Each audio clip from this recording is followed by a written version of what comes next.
Sa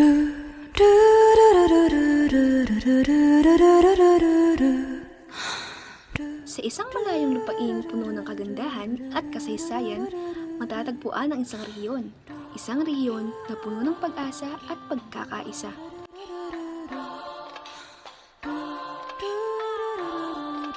Ang rehiyon ng Bangsamoro.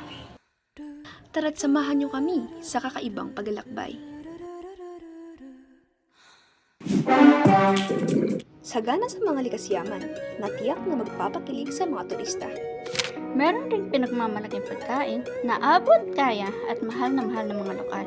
At pagdating naman sa kanilang kultura, ay tiyak na hindi mawawala ang pista at mga pagdiriwang. Idagdag mo pa ang malatele seryang kasaysayan at tiyak na swak ang iyong bisita. Pero syempre, hindi naman tayo magpapahuli sa mga pasalubong na tiyak na kagigiliwan ng mga turista. At dito nga makikita ang kathanggaling sa sining ng mga taga-Moro. At syempre, hindi tayo aalis sa Bangsamoro nang hindi nalalaman kung ano ang kanilang pamumuhay at mga hanap buhay.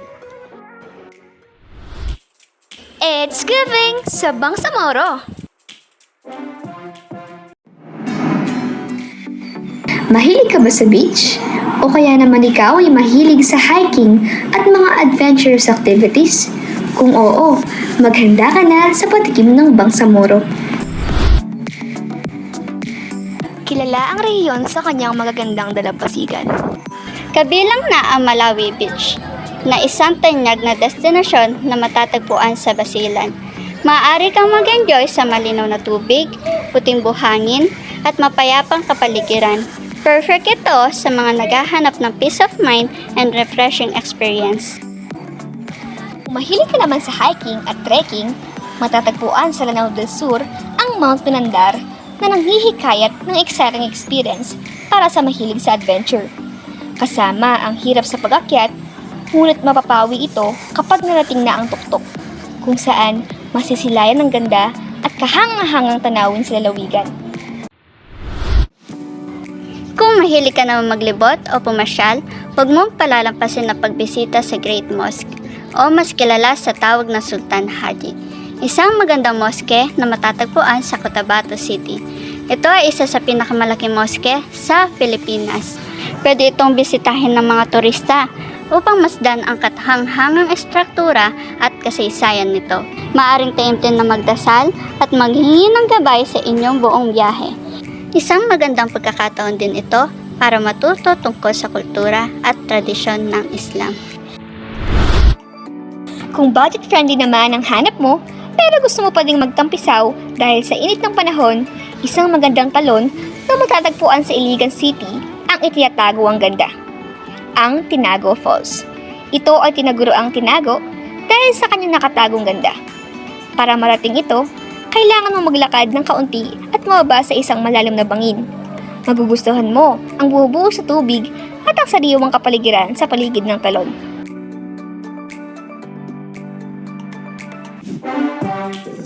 Sabi nila, ang kusina ang puso ng isang bahay.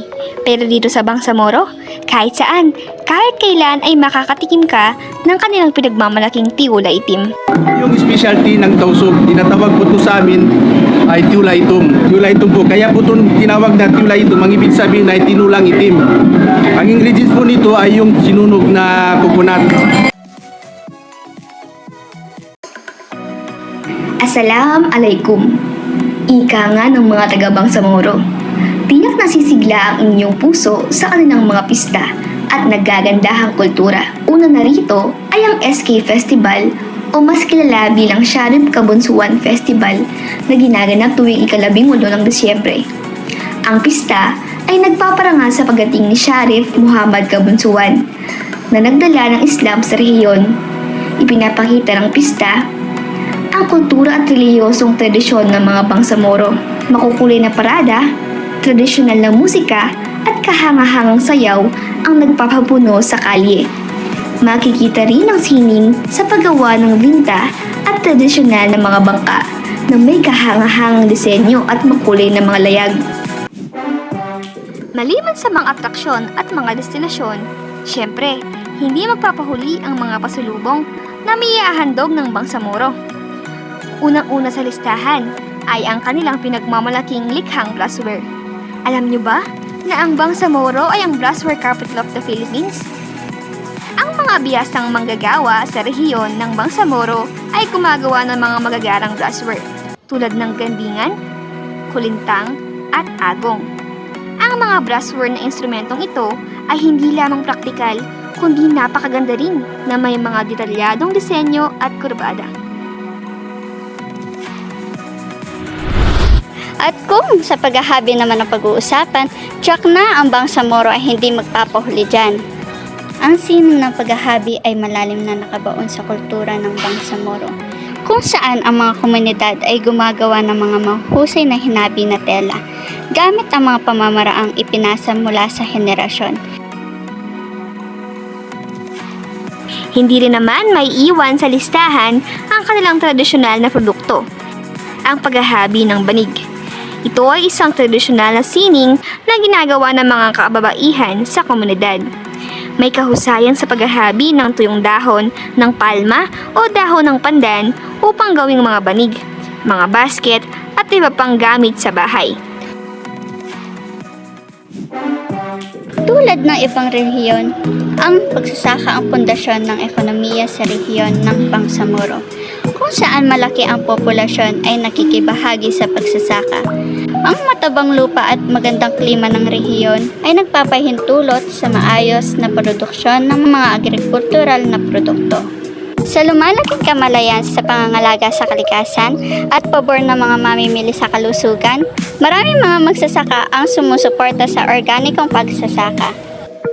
Ako pala si Muaymin Ontal, Palawan. Itong natutunan namin dito ay ginamitan ng dado, din namin ginamitan ng karas nung magtanim kami. Sabi nila, yun daw yung makasira sa palay.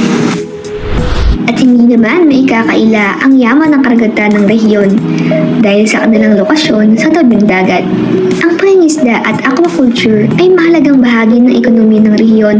Ang mga mangingisda ay nagsasaka ng iba't ibang uri ng mga isda at iba pang mga produkto mula sa dagat na ginagamit para sa lokal na konsumo. Kaya naman, nagkaroon ng mga inisyatiba upang pangalagaan at protektahan ang yaman ng karagatan.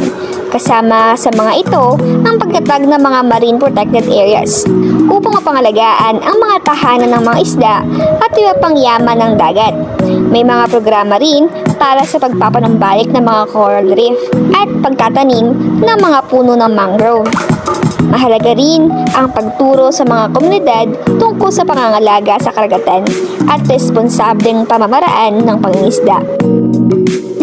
Kamustahin naman natin ang takbo ng turismo sa rehiyon.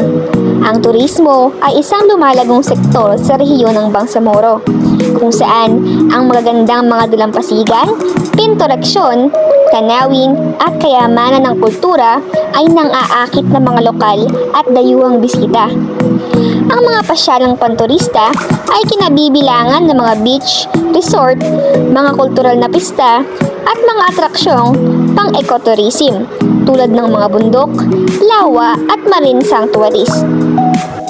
Ilan lamang iyan sa mga kahangahangang ganda at atraksyon sa Bangsamoro. Ngunit hindi nga maikakaila na sa mistulong liit ng rehiyon ay may mga nakatago pala itong ganda. Kaya sa uulitin kaibigan, maraming salamat sa pagsama sa amin.